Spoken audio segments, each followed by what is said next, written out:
It's June 6, 1944, Sainte-Mère-Église, Normandy, France. Staff Sergeant Harrison Summers from the 502nd Parachute Infantry Regiment bursts through the thick hedgerows. He's gripping his M1 Carbine tight against his chest.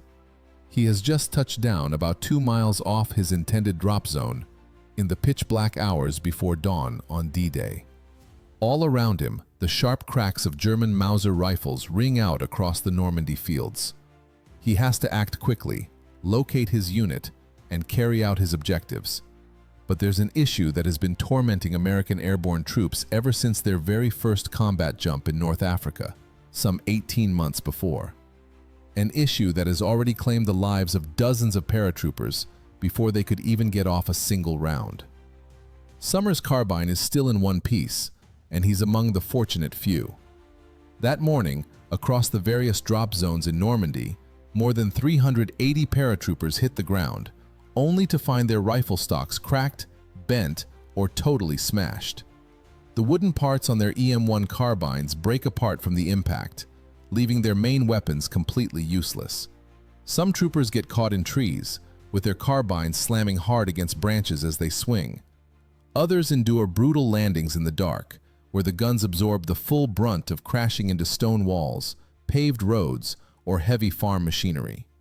The numbers are heartbreaking. During the D-Day jumps for the 82nd and 101st Airborne Divisions, roughly 23% of all M1 carbines carried by the paratroopers ended up damaged in the drop. That means almost 1 in 4 guns was out of action before anyone could fire at the enemy.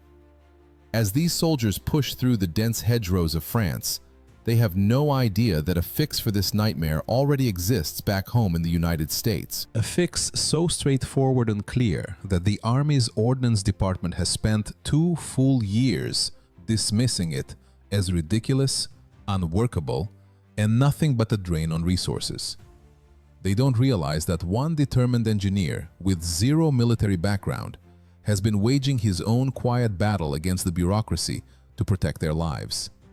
And they surely have no clue that this so-called absurd tweak will one day turn into standard issue on one of the most legendary firearms in American history.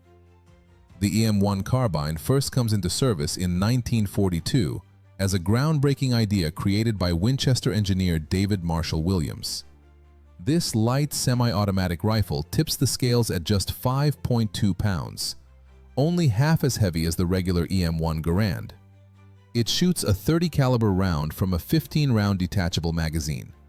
The gun was meant for officers, crew members in vehicles, artillery teams, and rear area troops who needed something better than a sidearm but easier to handle than a full-sized battle rifle. Right away, the carbine becomes a hit with American troops. By early 1943, factories are churning out 150,000 units every month, spread across several different makers. Its mild kick, small size, and fast shooting make it perfect for fighting up close. Paratroopers especially love the carbine because it's easy to maneuver inside cramped airplanes and deadly effective in the tangled hedgerow battles across Europe. Yet the M1 Carbine carries a serious weakness that only shows up during jumps from aircraft. The stock and handguard are crafted from American walnut, chosen for its good strength-to-weight balance and ready supply. In regular foot soldier use, this wooden setup holds up fine. But airborne drops put the guns through stresses way beyond ordinary combat. Picture a 190-pound paratrooper leaping from a C-47 at 120 miles per hour, then feeling the fierce jolt as his parachute snaps open. Anything strapped to him turns into a dangerous swinging object. The M1 Carbine, usually packed in a padded case tied to the jumper's leg, whips around wildly on the way down. When he lands, especially in rough conditions with strong winds or emergencies, the weapon often smashes into the earth with enormous power. Even though walnut is dense, it just can't take those kinds of repeated blows. Following the disastrous Operation Husky in Sicily back in July 1943, where 82nd Airborne paratroopers reported a 31% damage rate to their weapons, the Army tries out a few fixes. They add more padding to the carrying cases. They give detailed instructions on how troopers should land to shield their guns. They even test dropping the rifles separately in bundled equipment packs. None of these ideas really solve the issue. The beefed-up cases just add extra weight and make things bulkier. Proper landing techniques turn out impossible to follow in real combat drops, especially at night or in gusty winds. Dropping weapons on their own scatters them all over the zones, leaving soldiers unarmed while they hunt for their rifles. By October 1943, things hit a breaking point. The 101st Airborne Division, gearing up for the coming invasion of France, says that close to 40% of their M1 Carbines need new stocks or big repairs after practice jumps. The division's commander, Major General Maxwell Taylor, personally sends a letter to the Ordnance Department, labeling the whole mess unacceptable and warning it could spell disaster in actual fighting. Still, the Army's top experts stick to their view. They insist the wooden stock on the M1 Carbine is the finest choice available. Switching to anything else would bring too much added weight, higher costs, or complications in making them. The design is locked in. No changes allowed. The risks have never been greater. Operation Overlord, the assault on France set for spring 1944, will see American airborne troops leading the biggest seaborne invasion ever. Thousands of paratroopers will drop deep behind enemy lines at night, far from any backup. Whether they live or die hinges on their weapons working the moment they touch ground. Frederick Sampson isn't a soldier at all. This 34-year-old engineer works at the Inland Manufacturing Division of General Motors in Dayton, Ohio, one of the main factories building M1 Carbines for the war. Sampson earned his mechanical engineering degree from Purdue University, but his real expertise lies in car parts, not guns. Before the war, he designed transmission cases and engine supports for Buick cars. When Inland switches over to wartime production in 1942, Sampson ends up on the carbine assembly line. His daily tasks include quality checks and tiny tweaks to speed up manufacturing. It's not glamorous, measuring tolerances, spotting slowdowns, proposing little changes that shave seconds off the process. But something starts to really trouble him. Week after week, Inland sends out thousands of M1 carbines to army depots. And week after week, hundreds come right back with busted stocks needing fixes or swaps. The returns from airborne outfits are especially bad. Sampson spots the clear pattern in all the reports. Shattered stocks, cracked handguards, split fore ends. Always the same weak spots, always from the same kinds of units. In November 1943, he digs into the after-action reviews from Sicily and Italy. He sees the casualty counts. He reads stories of paratroopers hitting the ground in hostile areas with broken guns, having to rely on pistols or grabbed enemy rifles. That's when it hits him. The spark of inspiration strikes while he's dealing with a completely unrelated issue.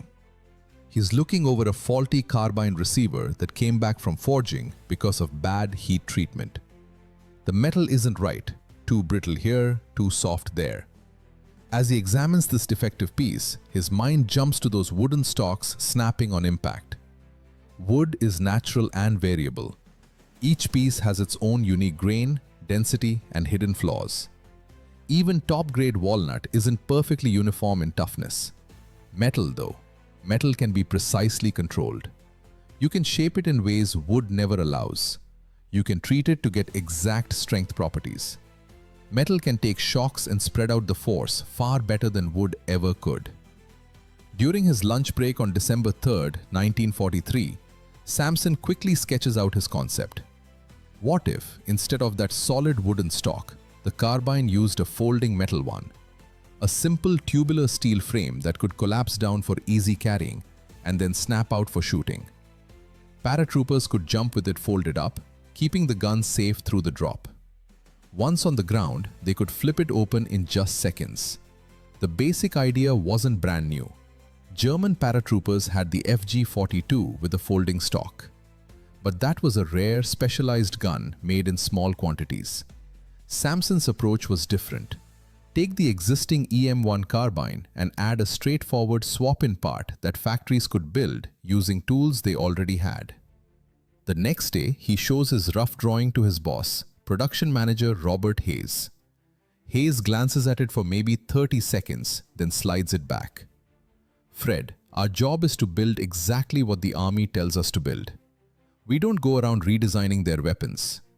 Samson pushes back. "The breakage numbers are the army's headache, not ours," Hayes says.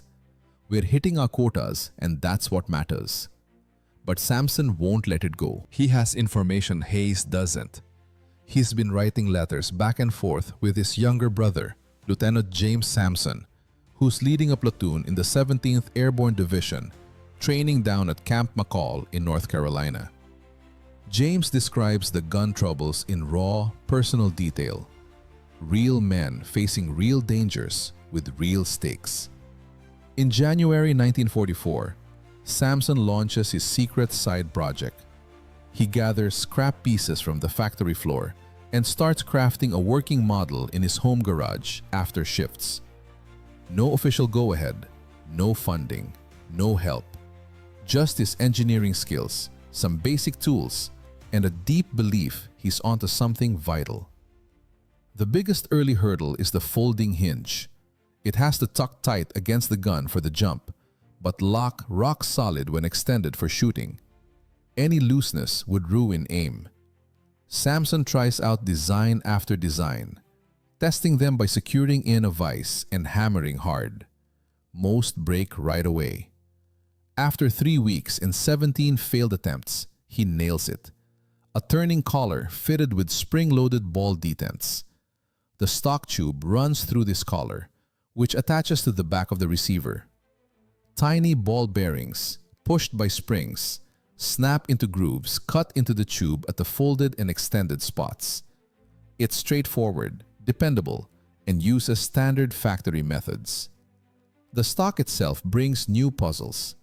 It must be tough against hits, light so it doesn't weigh the gun down too much, and shaped for steady, comfortable firing. Samson chooses seamless steel tubing, 0.75 inches across, with a 0.05-inch wall thickness. He crafts an adjustable butt plate from aluminum sheet and fastens it with a basic pin setup. By February 12, 1944, he has a prototype that actually works.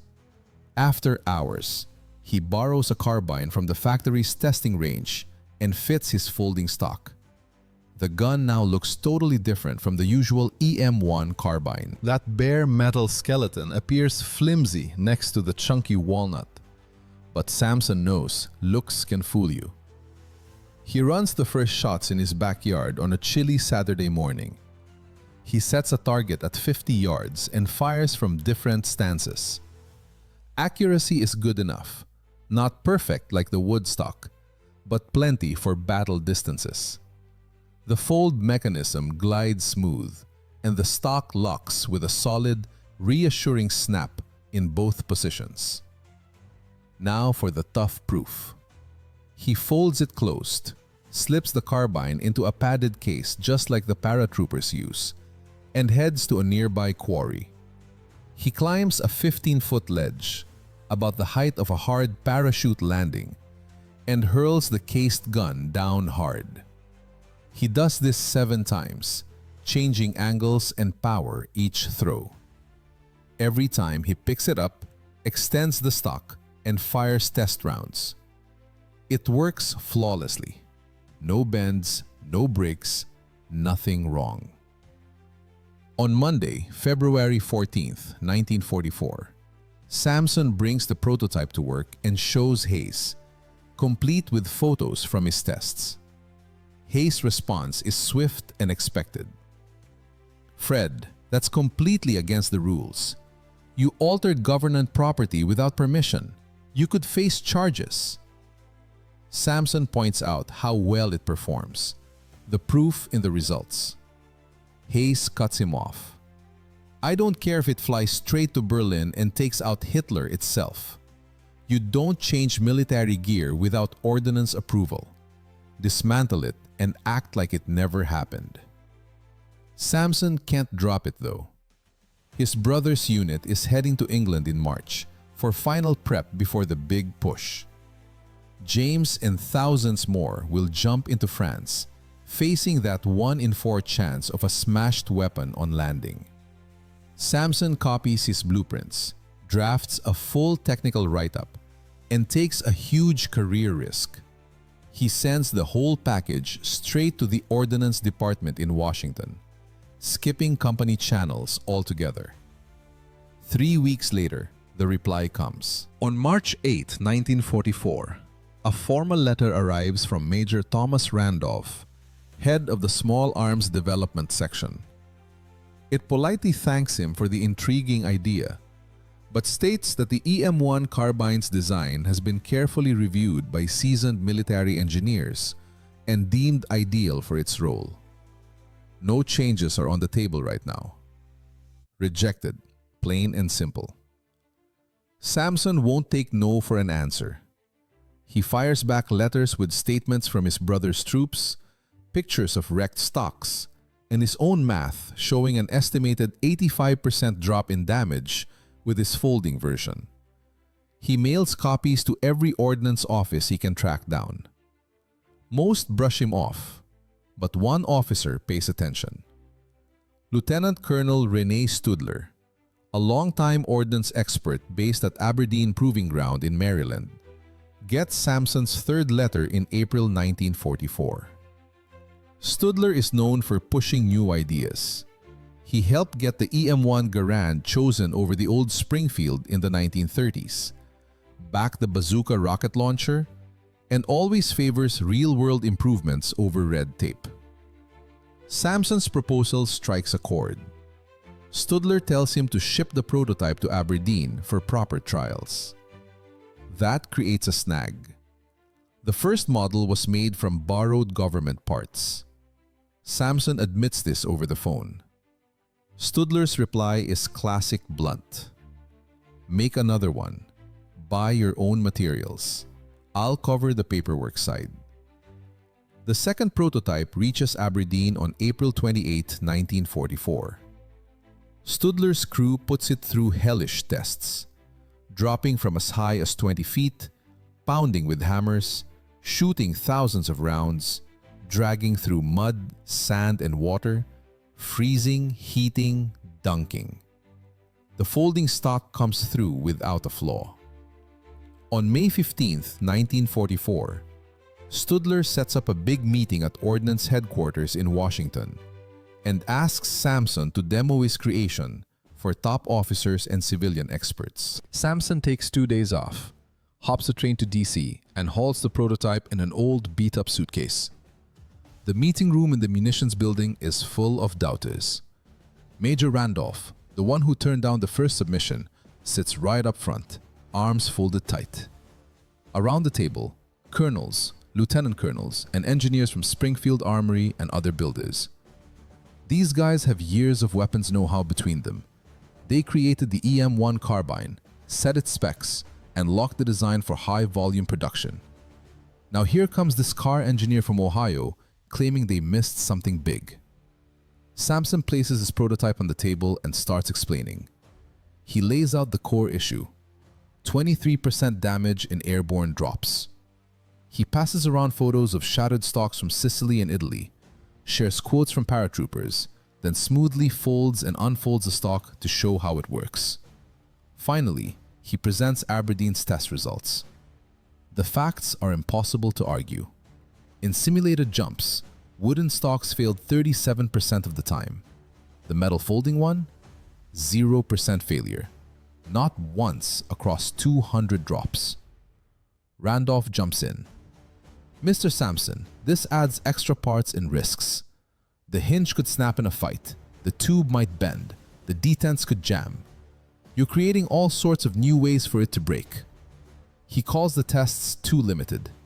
A couple hundred drops when they're making 150,000 carbines a month. Any change has to be rock solid across millions. Another expert, Harold Simpson from Springfield Armory, chimes in on production. 12 factories involved, retooling needed, new machines, retraining workers, weeks lost, tens of thousands fewer guns delivered to troops who need them now. Sampson senses the tide turning against him. Their points are fair. He's the outsider rocking the boat. And yes, his idea does bring added complexity and factory headaches. Then Studler stands. Gentlemen, I've gone over Mr. Sampson's work in detail. I ran tests myself at Aberdeen. And here's what you need to hear. He's right, and we were wrong. The room explodes. Voices overlapping. Randolph going red. Simpson shaking his head. Someone yelling ridiculous from the back. Studler talks over them. We're 3 weeks from D-Day. Thousands of paratroopers will drop into France with a 1 in 4 shot at landing with useless rifles. We can't accept that. We can't explain that to grieving families. Someone mentions better cases. They don't help. Breakage stays the same. Everyone knows it. Studler grabs the prototype. This actually fixes it. Not halfway, not on paper, for real. Sure, more parts, production shifts needed, but it works. In war, if it works, we use it. Silence falls. He goes on, calmer. I'm not saying swap every stock out there. Just make folding ones as add-ons for airborne troops. Regular soldiers keep wood. Paratroopers get metal. Build it separate. Install in the field. That compromise shifts everything. No huge factory overhauls, just one extra option for specialists.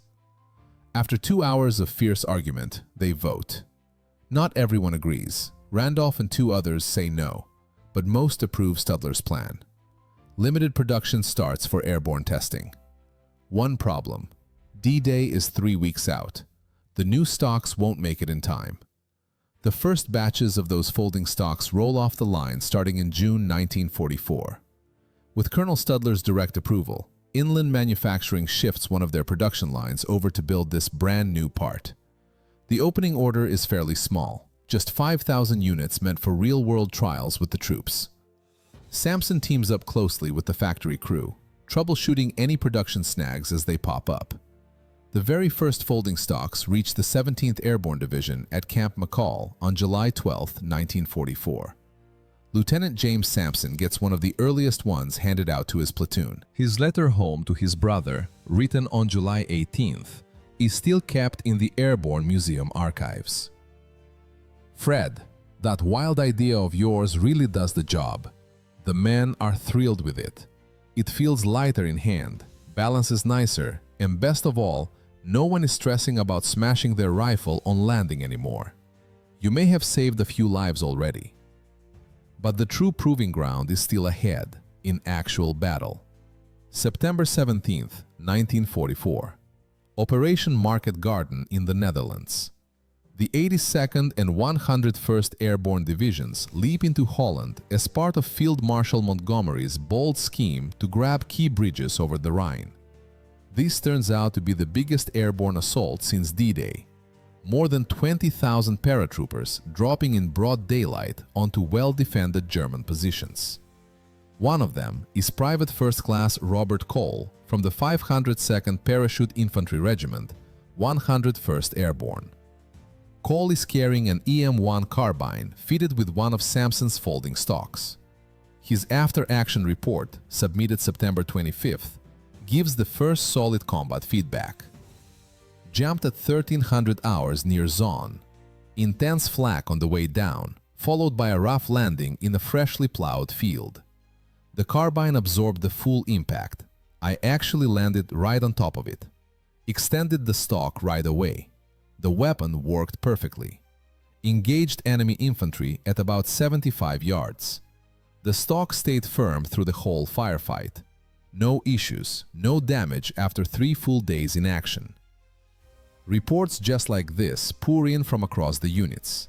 The folding stock does exactly what it was built to do. Even more telling, the damage numbers plunge.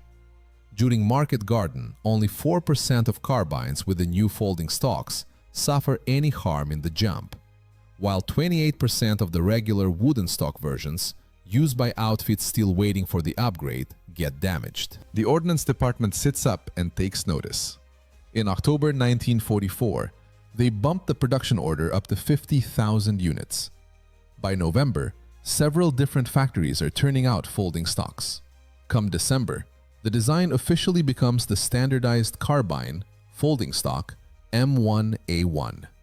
Yet the folding stock proves useful in ways no one saw coming. Troops soon realize it offers extra battlefield advantages. When collapsed, the shorter length makes the carbine perfect for crews inside vehicles, especially tank commanders squeezed into tight turrets. Scouts and recon teams love how they can carry it without it sticking out so much. In city fighting, the folded stock lets soldiers shoot from spots that would be impossible with the longer wooden version. December 1944, the Battle of the Bulge. Staff Sergeant Paul Miller from the 101st Airborne, holding the line around Bastogne, describes taking on German infantry from inside a wrecked building. The folding stock allowed me to fire through a window opening barely 12 inches across. A standard carbine would have been completely useless there. I figure I dropped at least 6 Germans from that spot before they forced me back. Even the Germans take note of the new weapon's impact. After the war ends, seized enemy papers and interviews with Wehrmacht troops reveal some eye-opening comments. One report from the 2nd Panzer Division, dated January 1945, talks about running into American paratroopers. Enemy airborne forces are now armed with an updated version of their carbine. It features a metal stock that folds, permitting very compact carrying. Our intelligence indicates this change was made mainly for parachute jumps. The weapon proves highly effective in close-range fighting and built-up areas. Our soldiers say American paratroopers can bring this gun into action and start firing with surprising speed. A captured German Fallschirmjäger captain, Klaus Ober from the 6th Regiment, questioned in March 1945, is even more straightforward. The American carbine with a folding stock is better than our FG-42 in dependability and simplicity. If we had possessed a weapon like that in large numbers, our own airborne missions would have gone far better. By early 1945, the battlefield evidence is simply overwhelming. Reviews of combat reports from January through March show that units armed with folding stock carbines suffer 89% fewer weapon failures during jumps compared to those still using wooden stocks. On the ground, the folding version shows no loss in accuracy or reliability against the traditional one. And in some situations, especially house-to-house or urban combat, it actually performs noticeably better. The close quarters kill statistics stand out the most. In engagements under 50 yards, troops with folding stock carbines rack up 23% more confirmed enemy casualties per firefight than those with standard models. This edge doesn't come from deadlier ammo. They use the exact same rounds, but from the compact setup that lets soldiers get the gun up and firing quicker while moving easier in tight spaces. Pinpointing exact lives saved is tougher, but analysts come up with solid estimates. If the damage rate had stayed at 23% across all major airborne operations from D-Day through the war's end, roughly 3,400 more paratroopers would have hit the ground with useless primary weapons. Past casualty records indicate that paratroopers lacking a working rifle were 3.7 times more likely to die or get captured in that critical first hour after landing. Crunching those numbers, experts figure the folding stock prevented somewhere between 800 and 1,200 American deaths in combat. By April 1945, manufacturing hits full stride. More than 140,000 folding stocks have come off the lines. The design gets full approval for every airborne unit and starts going to tank crews, military police, and other specialist groups. New orders come in for another 500,000 pieces to gear up for the planned invasion of Japan. Then, in August 1945, the war suddenly ends with Japan's surrender. Those huge follow-up orders get scrapped. Still, The M1 Carbine, with its folding stock, has proven itself beyond any doubt. It stays in service with airborne forces well into the post-war years. The M1 sees heavy action again in Korea. Between 1950 and 1953, American paratroopers leaping into icy mountains and flooded rice fields carry Samson's folding stock design. The gun holds up perfectly through everything from 30 below zero winters to steamy summer downpours.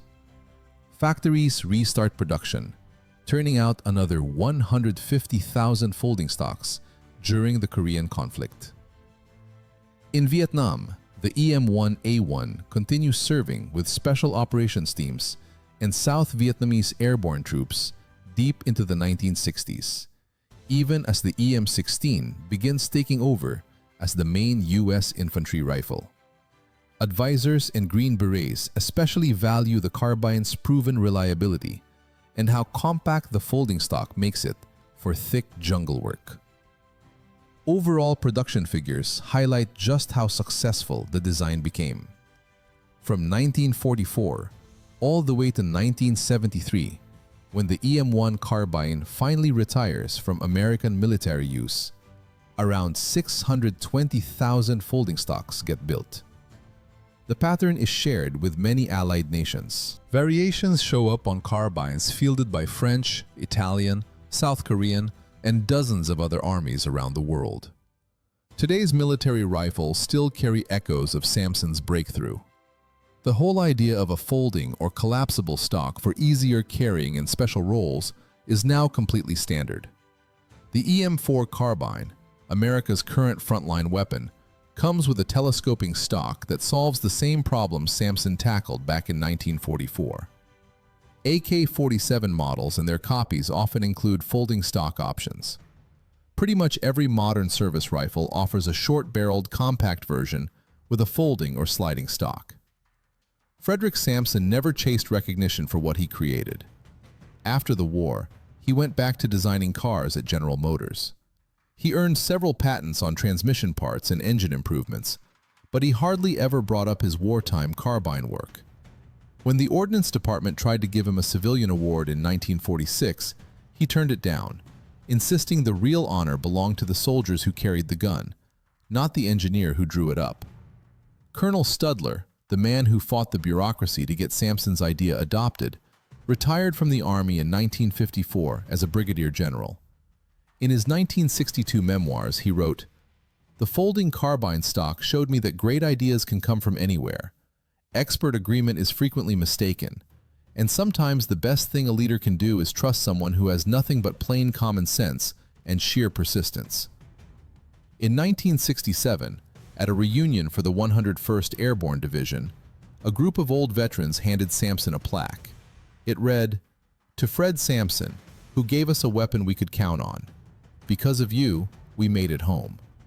Samson, 57 years old at the time, reportedly broke down in tears reading those words. He passed away in 1983 at age 73, mostly unknown outside the circle of military collectors. His obituary in the Dayton Daily News covered his 40-year career at General Motors, but never mentioned the folding carbine stock that saved hundreds of lives and shaped small arms design for decades to come. Samson's story carries lessons that go far beyond military history. Real innovation often springs from unexpected places. An automotive engineer with no firearms background spotted the flaw that lifelong weapons experts overlooked. He had the guts to challenge the established view and the grit to push past endless red tape. His victory hinged on finding one key supporter. Without Colonel Studler's readiness to stand up to his own system, Samson's invention would have gathered dust in some forgotten folder. True leadership can mean overriding the specialists and betting on an outsider's fresh thinking.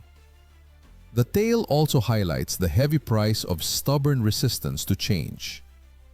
Had Samson's design been greenlit back in 1943 when he first suggested it, hundreds more lives might have been spared on D-Day alone. Institutions that shut down new ideas just because they disrupt routine sometimes pay dearly, occasionally in blood. Today, genuine M1A1 carbines with folding stocks are highly sought after by collectors. They fetch 3 to 4 times the price of regular M1 models. Military museums proudly display them as shining examples of American resourcefulness in World War II. Civilian manufacturers still produce the design for collectors and sport shooters. But the true lasting impact isn't sitting in display cases or private safes. It's in the core idea Samson proved. When something vital isn't working right, when lives hang in the balance, and when the authorities declare it impossible, sometimes the best path forward comes from someone brave enough to ignore the chorus of no and simply go build a better way. In the tangled hedgerows of Normandy, the frozen peaks of Korea, and the dense jungles of Vietnam, American fighting men carried a gun that functioned because one stubborn engineer refused to accept that shattered rifles were just an unavoidable part of jumping into combat.